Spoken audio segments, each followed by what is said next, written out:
بسم اللہ الرحمن الرحیم۔ الحمدللہ آج 2 سال کے بریک کے بعد شیعہ مسلم کمیونٹی نے ایک بار پھر رمضان کا جو جمعۃ الوداع ہے اس کو یوم القدس کے طور پہ یونان میں منایا۔ گزشتہ 2 سالوں میں کرونا پینڈیمک کی جو صورتحال تھی اس کے سبب ایسا ممکن نہیں تھا کہ اس طرح کے ایونٹ کو آرگنائز کیا جائے، اس لیے زیادہ تر جو تقاریب ہیں وہ یا آن لائن ہوئی ہیں یا کینسل کر دی گئیں۔ تو جو یہاں کی جو مسلم کمیونٹی یا جو ایکٹیوسٹ طبقہ ہے یا جو ڈپلومیٹک کمیونٹی ہے، آج ان کا رسپانس اور ولولہ دیکھتے ہوئے یقیناً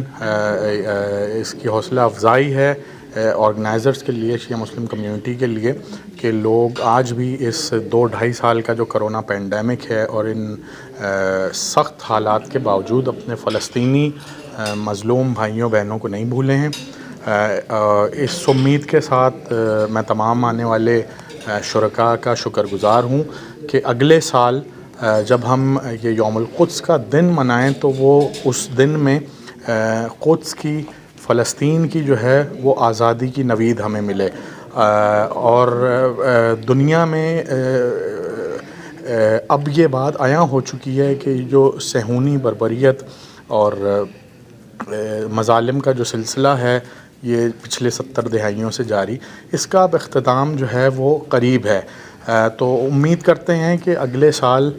یوم القدس کو ہم، اور آئندہ ہمیشہ یوم القدس کو جو ہے وہ فلسطینیوں کی بیت المقدس کی آزادی کے دن کے طور پہ ہم منائیں گے۔